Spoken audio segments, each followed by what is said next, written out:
vivido na vida deles, que era a descida do Espírito Santo. O texto ele começa falando de que essa carta, esse livro, essa carta, ele foi endereçada a um leitor. O texto no primeiro versículo ele diz assim: em meu primeiro livro, caro Teófilo, escrevi a respeito de tudo o que Jesus começou a realizar. Os historiadores antigos, eles tinham digamos assim, eles tinham esse modo de escrever as suas obras. Após ter escrito a primeira obra, a partir da segunda obra eles faziam uma sinopse da sua primeira obra, e logo após essa sinopse eles faziam tipo um esboço do que haveria de vir na segunda obra. E é isso que nós vemos aqui Lucas fazer. Lucas, que era conhecido pelo apóstolo Paulo como um médico amado, que era conhecido pelos pais da igreja, aqueles que produziram os primeiros materiais da igreja. Lucas era conhecido como médico de homens e médico de almas. Então Lucas ele tinha essa credibilidade no meio evangélico. Tinha também relacionamento com os apóstolos.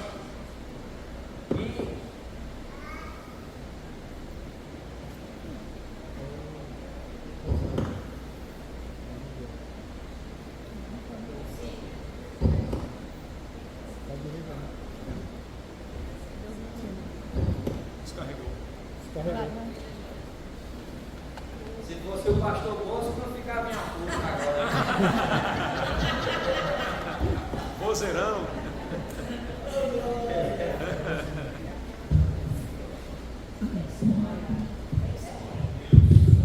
Voltou. Espírito Santo. Mas Lucas, ele recebeu, digamos assim, essa encomenda de Teófilo para produzir essa obra. Teófilo, ele era um alto oficial do Império Romano. Durante esse tempo, o Evangelho, ele se expandiu.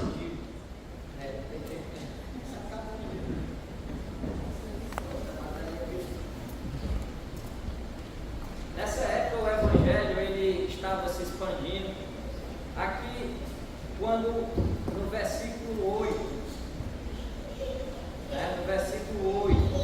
o Senhor, ele diz: contudo recebereis poder quando o Espírito Santo descer sobre vós, e sereis minhas testemunhas, tanto em Jerusalém, como em toda a Judéia, Samaria e até os confins da terra, até os confins do mundo.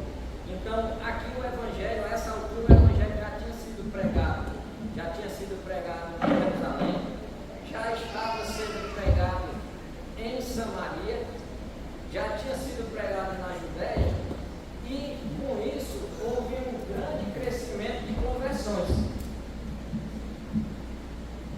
Então, em Roma, a cada dia crescia o número de conversões de cristãos que estavam se convertendo. Só que nós sabemos que no contexto bíblico, quando aumenta o número à medida que a igreja primitiva ela ia crescendo e o número de cristãos ia aumentando, também aumentava o número de heresias. E o intuito de Teófilo, ao solicitar essa pesquisa, como o próprio Lucas diz, essa pesquisa bem acurada, o intuito dele foi para desfazer toda mentira, todo engano, e se estabelecer a verdade, o Evangelho de Deus, a verdade do Evangelho, porque até então nenhum outro livro tinha sido desenvolvido, Então, aqui, esse homem que tinha sede de Deus, que tinha sede de Jesus Cristo, esse homem chamado Teófilo, que o nome dele simboliza aquele que ama a Deus. Esse homem encomendou essa pesquisa. E Lucas, como falei que é de costume dos escritores da época, ele faz primeiro é uma sinopse da sua primeira obra. E qual seria essa primeira obra? O Evangelho segundo Lucas. É tanto que, a partir do versículo 2, final do versículo 1 e adentrando no versículo 2, ele diz assim: escrevi a respeito de tudo que Jesus começou a realizar, até o dia em que foi elevado aos céus, logo após de haver entregue seus mandamentos por intermédio do Espírito Santo aos apóstolos que havia escolhido. E o versículo 3 diz assim: depois do seu martírio, Jesus apresentou-se a eles. Essa palavra martírio, ela também é traduzida por testemunho. E é isso que eu quero tratar com os irmãos nessa noite. É nisso que eu quero refletir sobre esse texto com os irmãos nessa noite. É a respeito do testemunho. A respeito do testemunho do cristão diante da iminente volta de Jesus Cristo. Qual é o testemunho do cristão? À luz do livro de Atos dos Apóstolos. Então, aqui, Lucas ele expõe logo, em primeiro lugar, o seu próprio testemunho de produzir uma obra que trazia toda a verdade sobre a pessoa de Jesus Cristo, sobre toda a obra de Jesus Cristo, que foi o Evangelho de Lucas, o qual ele fez aqui um resumo nesses 3 primeiros versículos. E aí o texto continua e diz que em certa ocasião, quando ceavam com ele, ordenou-lhes que não se ausentassem de Jerusalém, mas que aguardassem a promessa do Pai, a qual salientou ele: de mim ouvistes. Ou seja, Jesus estava falando para os seus discípulos, para eles permanecerem, porque eles estavam prestes a viver algo extraordinário. E o texto continua, o próprio Jesus falando: porquanto João de fato batizou com água, entretanto, em poucos dias vós sereis batizados com o Espírito Santo. O Espírito Santo, ele é o encorajador da igreja. Então, diante de tudo isso, com base nesse texto, que nós lemos agora, o que nós, como cristãos, necessitamos para testemunhar eficazmente? Esse texto ele nos dá algumas direções, do que nós precisamos para testemunhar eficazmente. E a primeira delas é ser revestido com o Espírito Santo. Se não fosse o Espírito Santo, nós nem estaremos aqui. Até porque aqueles homens, o que eles passaram na igreja primitiva, durante todo o período da igreja, aqueles homens piedosos jamais teriam suportado o que suportaram se não estivessem cheios do Espírito Santo. O Espírito Santo, também conhecido como Paráclito, essa palavra Paráclito, que também é traduzida por Consolador, mas também fala a respeito de encorajador.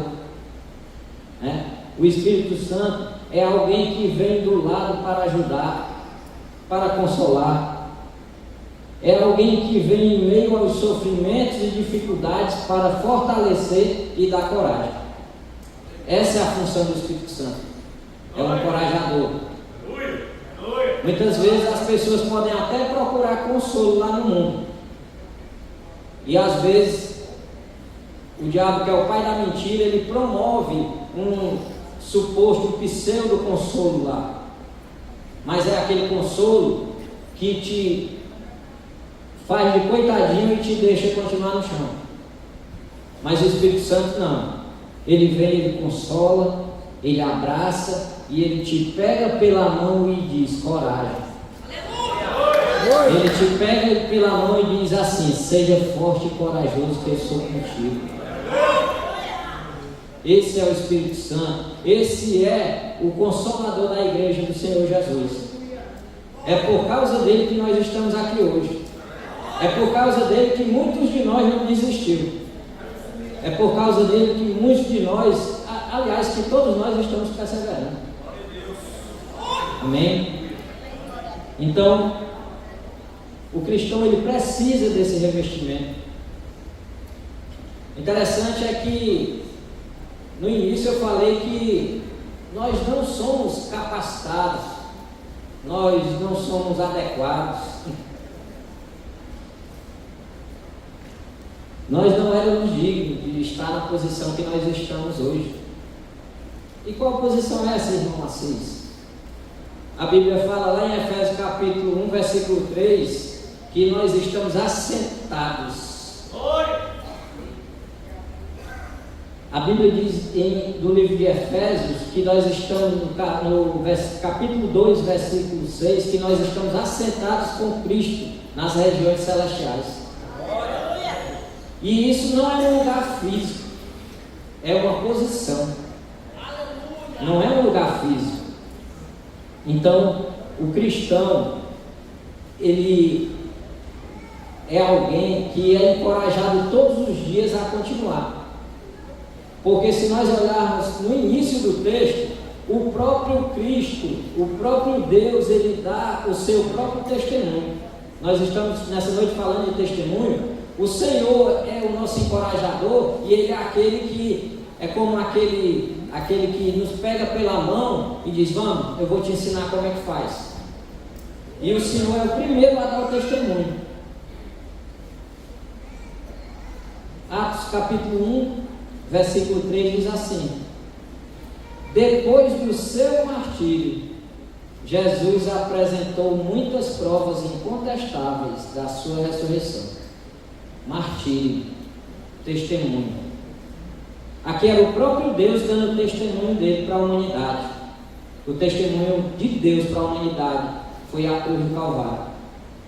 O testemunho de Deus para a humanidade, para embasar melhor e ficar mais claro, está no livro de Romanos, no capítulo 5, nos versículos, livro de Romanos, capítulo 5, versículos 7 e 8, que diz assim: sabemos que é muito difícil que alguém se disponha a morrer por um justo. Embora por uma pessoa que se dedique ao bem, talvez alguém até tenha coragem de dispor a vida. Porém, Deus comprova o seu amor para conosco, pelo fato de ter Cristo morrido por nós, por nosso benefício, quando ainda estávamos em pecado.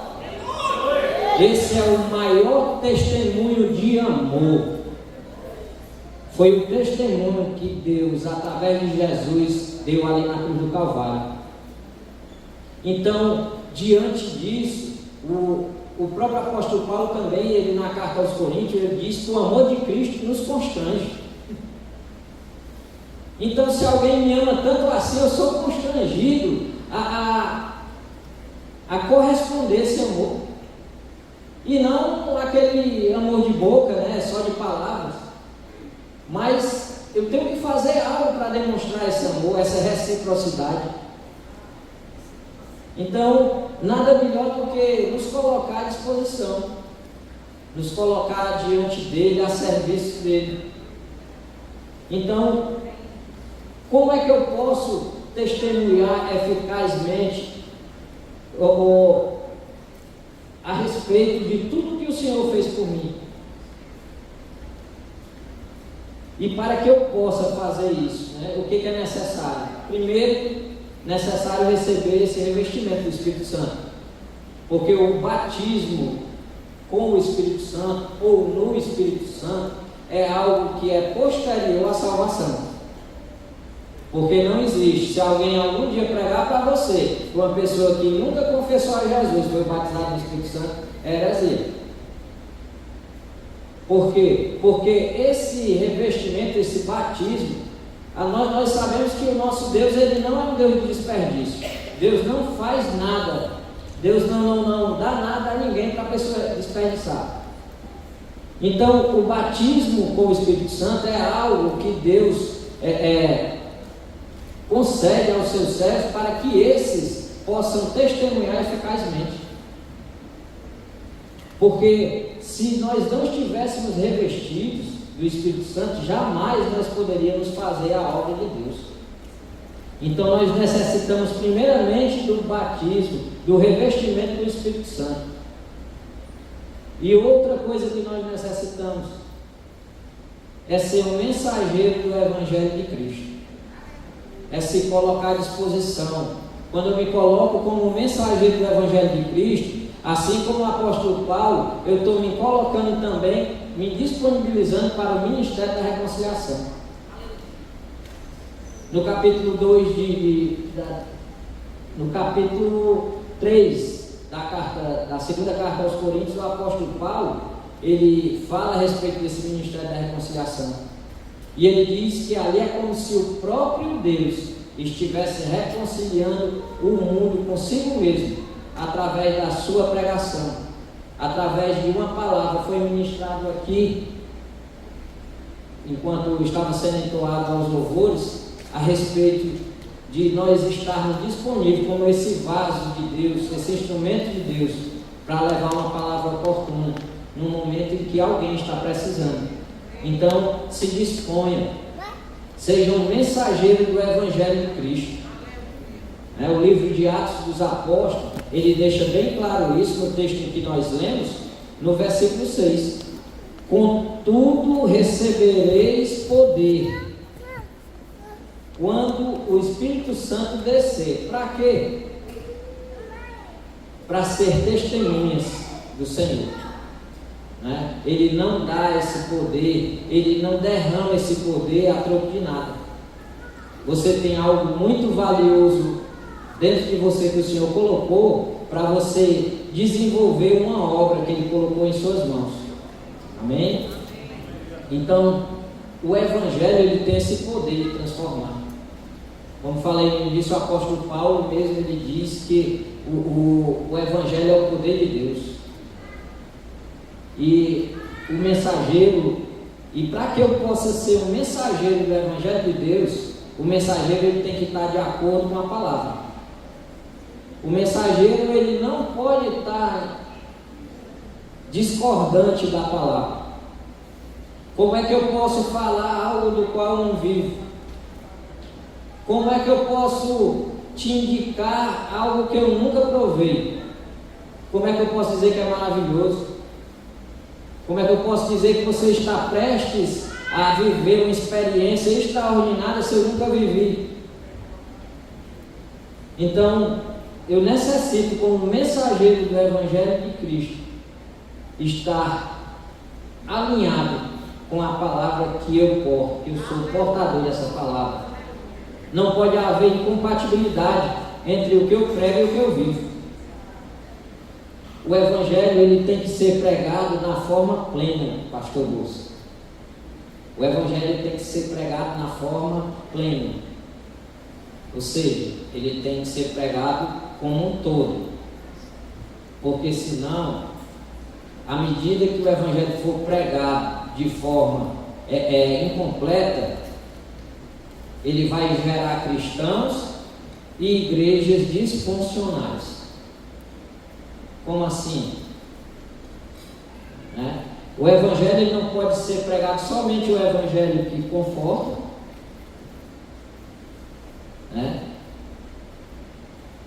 ele não somente o Evangelho que conforta, mas também o Evangelho que confronta. Aí o pessoal até brinca, irmão, mas não pode ser feio demais não. Beleza. Também não pode ser pregado só o Evangelho que confronta, mas também o que consola. Porque nós sabemos quantos e quantos irmãos nossos não já passaram por momentos difíceis e precisaram desse Evangelho que consola. Cada um de nós, Quantos de nós, Acho que todos nós passamos por momentos difíceis e nós precisamos de uma palavra, de alguém que chegue com uma palavra de consolo, de conforto, que o Evangelho venha e ao abrir da boca daquele servo de Deus que se propõe a ser vaso, a ser instrumento da graça de Deus, as coisas começam a mudar, Uma palavra encorajadora, uma palavra que não vem só para massagear o ego, mas que vem para pegar na mão e levantar, erguer, dali, aquele que está prostrado. Então o Evangelho, ele tem que ser pregado dessa forma, na sua totalidade, na sua plenitude, né? Não somente o que conforta, mas também o que confronta. Não somente o que confronta, mas também o que consola. Por quê? Já pensou?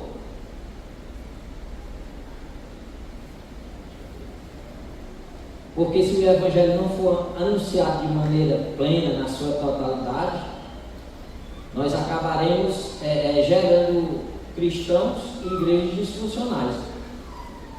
Mas quando o Evangelho ele é anunciado de forma plena, completa, ele transforma os homens em 3 dimensões. Quando o Evangelho, esse é o poder transformador do Evangelho. Quando o Evangelho é pregado de forma plena, na sua totalidade completa, ele transforma o homem em 3 dimensões. Que dimensões são essas, irmão Assis? Na dimensão das convicções, na dimensão do comportamento e na dimensão da cosmovisão. Convicções. Eu não cria, agora eu creio. Eu creio que o Senhor é o Salvador. Comportamento. A minha vida tem que mudar. A minha vida tem que mudar, porque eu não posso abrir a boca e pregar e dizer que a palavra, que o Evangelho tem o poder de transformar, e se eu sou um portador do Evangelho, uma pessoa que fala do Evangelho para as outras pessoas, como é que a minha vida não muda? E o terceiro é a cosmovisão.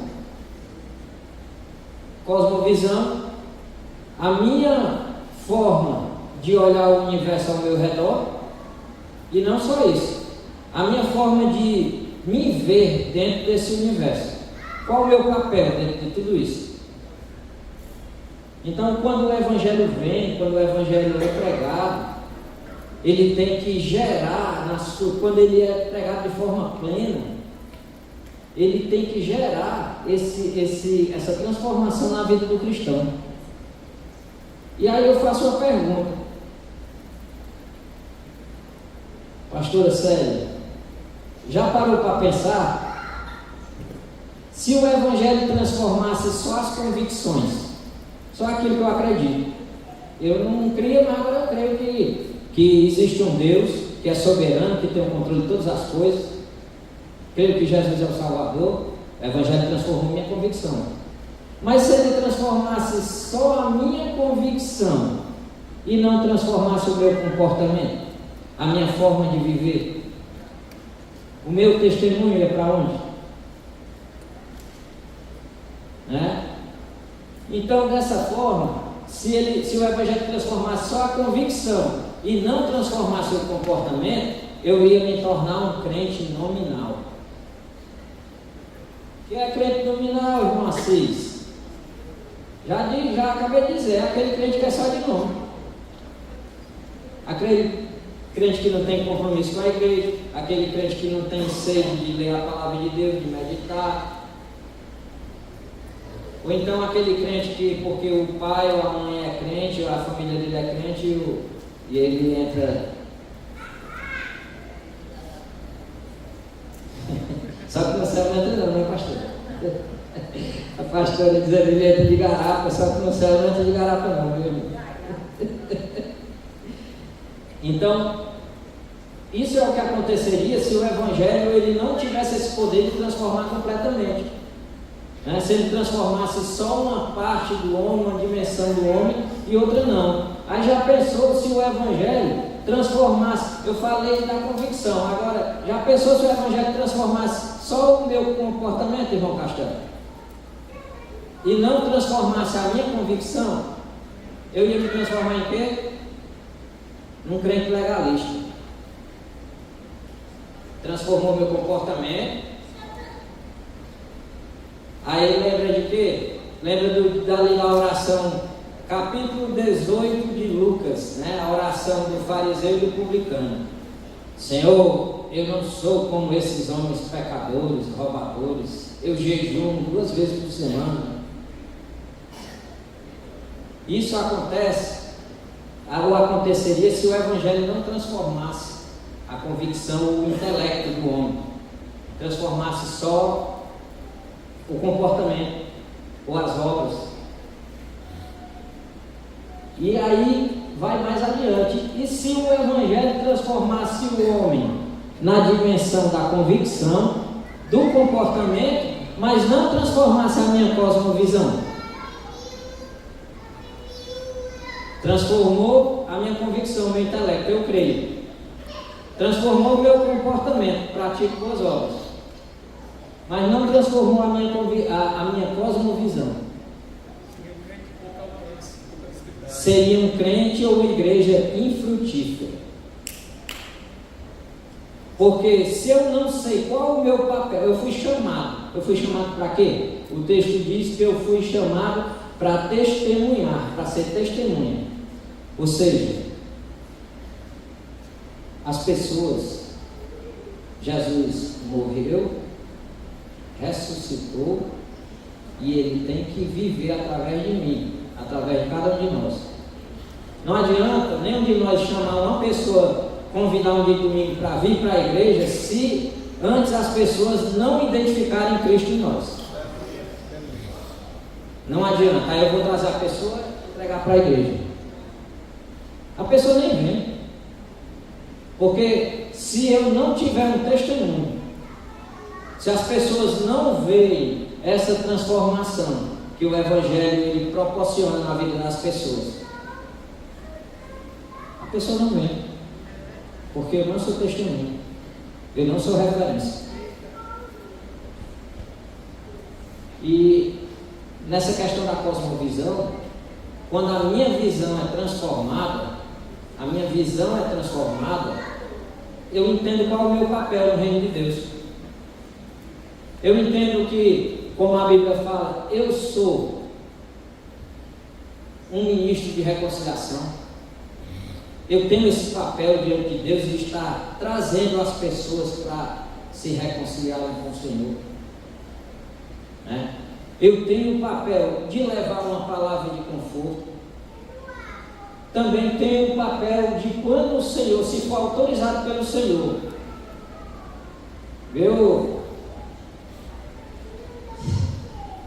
se o Senhor autorizar, né? Se o Senhor autorizar e se o Senhor mandar para dar uma palavra de confronto, a gente também tem que ir. Irmão Ricardo? Se é o Senhor que está falando, se é o Espírito Santo que está... A Bíblia diz que o Espírito Santo, o apóstolo Paulo fala na carta aos Romanos, que o Espírito Santo, ele testifica com o meu espírito. Então, se ele está testificando, vá, diga, abra a boca. Amém? Não se prive, seja disponível nas mãos do Senhor. Então, isso só acontece quando há essa transformação completa. Quando eu sou transformado, eu me deixo. E ainda tem um detalhe: quando eu me deixo ser transformado pelo Evangelho. Porque muitas pessoas, aí alguém pode dizer: ah, mas eu conheço um fulano que já pregou o Evangelho para ele de todo jeito e não tem resultado. A culpa é do Evangelho? Falhou o poder?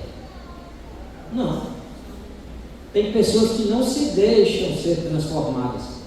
Mas eu tenho aqui alguns exemplos bíblicos de pessoas que passaram por essa transformação, que se deixaram ser transformadas, e tem um exemplo também de uma pessoa que não se deixou. O primeiro exemplo é a mulher samaritana. Um texto que está em João, capítulo 4, do versículo 1 ao 42. Ali naquele diálogo com a mulher samaritana, ali no poço de Jacó, Jesus chega para aquela mulher e como é que é o diálogo com ela? Qual é a forma que Jesus chega com o Evangelho para transformar a vida daquela mulher? É uma palavra de confronto. É uma palavra de confronto, porque Jesus chega para ela e diz assim: vai chamar o seu marido. E aí a mulher diz assim: eu não tenho marido. E Jesus disse: disseste bem, porque nem dos 5, e nem esse que tu está, nem dos 5 que tu já tiveste, e nem esse que tu está agora é teu marido. E qual é a reação da mulher? Senhor, vejo que tu és profeta. De imediato, foi uma palavra dura? Foi, confronto, mas de imediato, já o intelecto dela ali já foi transformado. Ela já creu. E ali, o texto é um pouco extenso, a gente não vai ler aqui, os irmãos podem anotar, é João capítulo 4, 1 ao 42, lá no final do texto, nós vemos o resultado dessa transformação. Nós vemos que essa mulher, ela foi transformada nas 3 dimensões que o Evangelho transforma. Ela foi transformada na convicção, ou seja, no intelecto. Ela foi transformada no seu comportamento. E também ela foi transformada na sua cosmovisão. O que foi que aquela mulher fez? Ela foi lá na aldeia onde ela morava e trouxe a aldeia toda para os pés de Jesus. Disse: venham, vejam, eu encontrei um homem que falou tudo a respeito da minha vida. E a vida dela não era boa, não. Para a pessoa dar um testemunho desse, é uma pessoa que já se rendeu, que já se quebrantou, que já se arrependeu. Já se arrependeu. E arrependimento é comportamento, é obras. Boas obras, né? Então nós vemos aqui uma pessoa, isso é um exemplo de uma pessoa transformada pelo poder do Evangelho. E ali estava diante dela o próprio Evangelho, o próprio Jesus.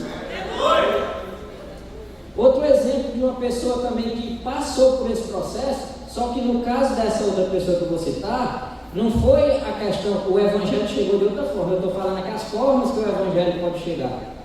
No caso da mulher samaritana foi o confronto. Citar aqui a história de Zaqueu. Lucas capítulo 19, do versículo 1 ao 10.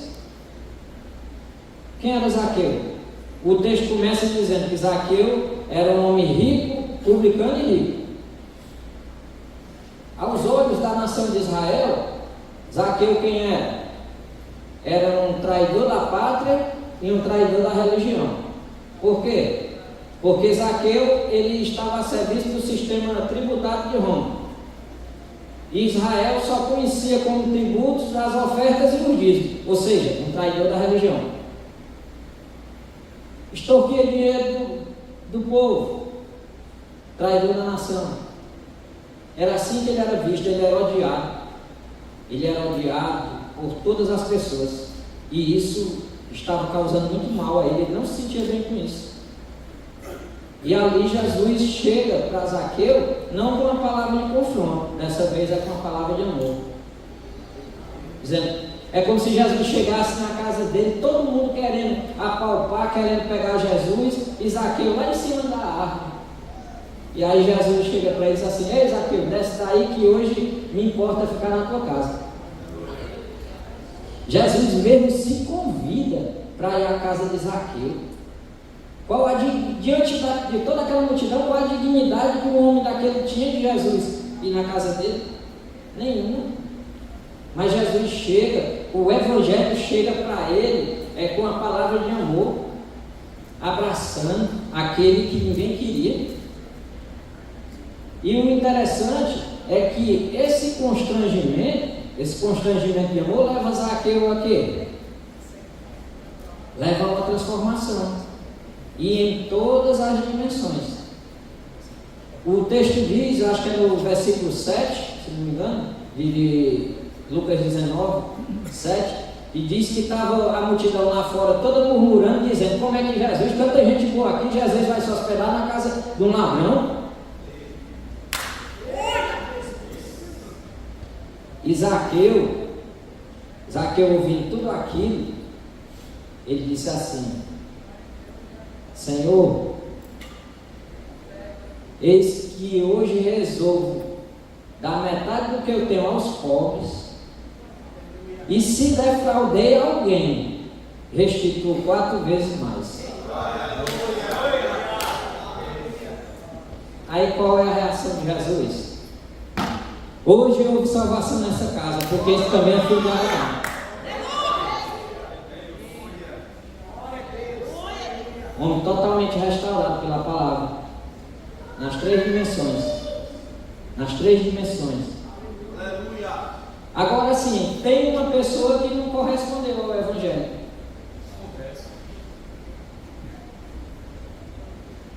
Livro de Atos dos Apóstolos, capítulo 8.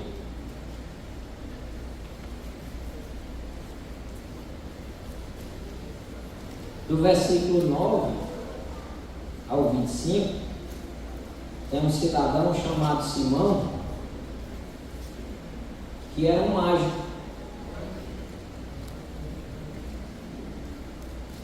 E nessa,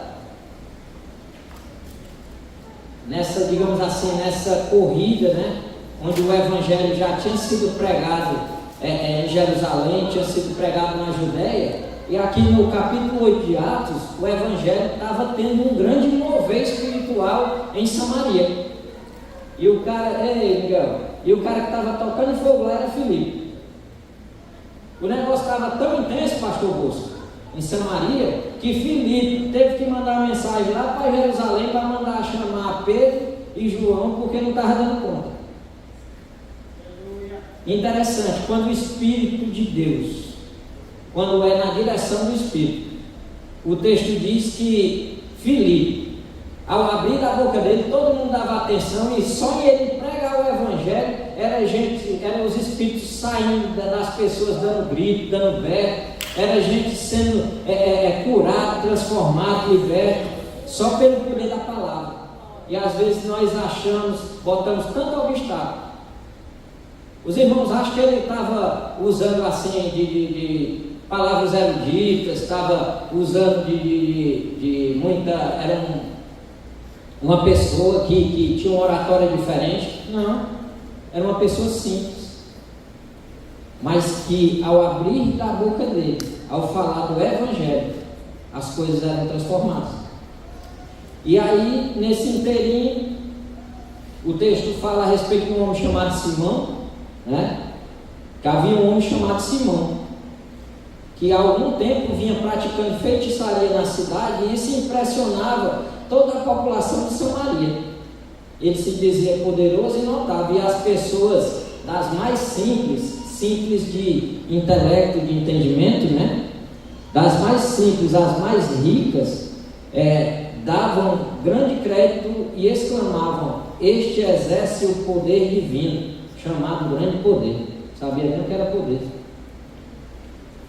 Aí quando o Simão, ele viu, na chegada, ele se converteu, ele confessou a Jesus como Salvador, ou seja, ele foi transformado nas suas convicções.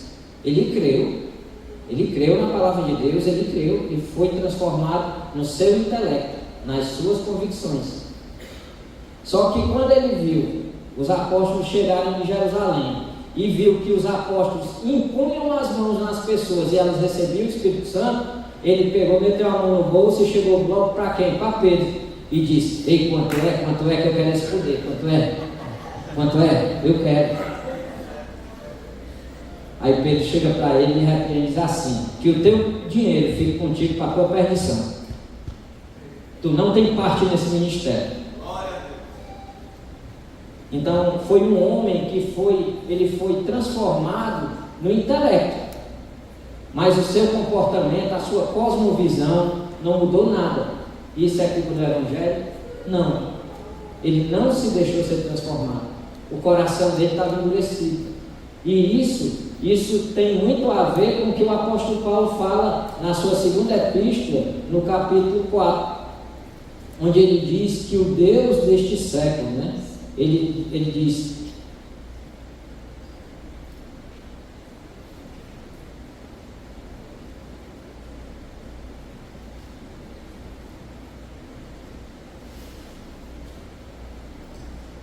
é 2 Coríntios, capítulo 4.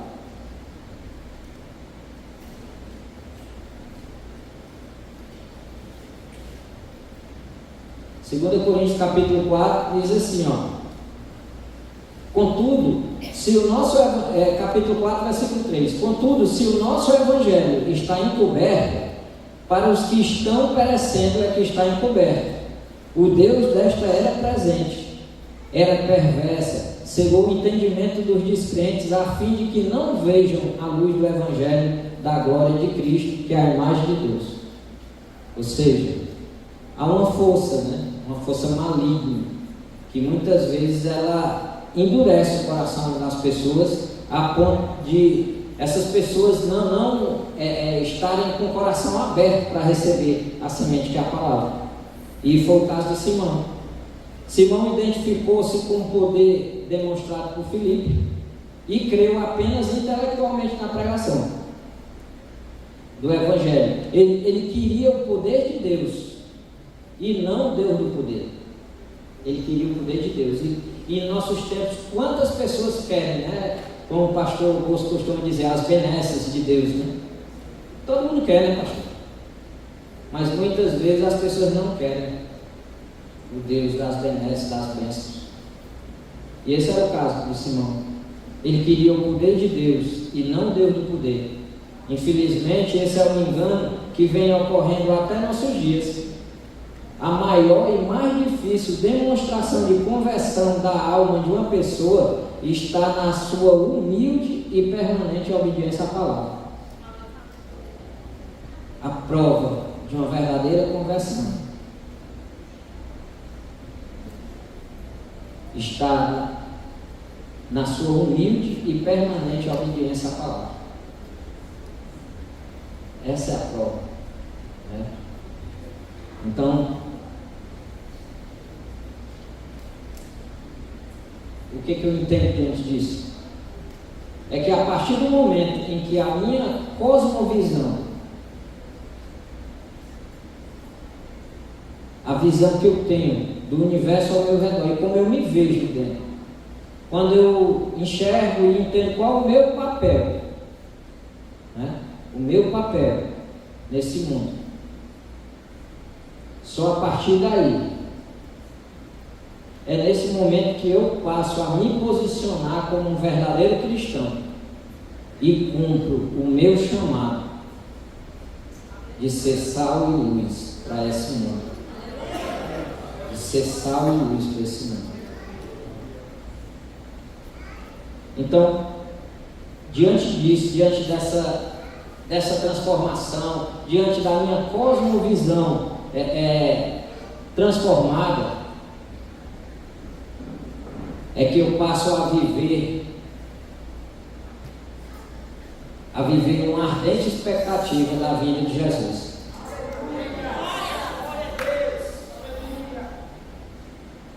Porque à medida que eu ia meditando na palavra, o Espírito Santo ele ia falando e eu ia me questionando. É como se o Espírito Santo estivesse me indagando, me induzindo, me impelindo, a fazer uma autoavaliação, uma auto-indagação. E aí eu me lembrei a respeito da igreja primitiva. Afinal, o texto que nós estamos meditando essa noite, ele é o início da igreja primitiva, E aí, muitas vezes, pastor Sérgio, às vezes a gente até se questiona o que eles tinham que a gente não tem, ou por que eles conseguiam viver em união, eles conseguiam viver em unidade, por que eles amavam de verdade, havia amor de verdade na igreja, por que eles viviam em obediência à palavra, por que eles perseveravam ali na doutrina, por que eles eram daquele jeito e muitas vezes nós não conseguimos ser.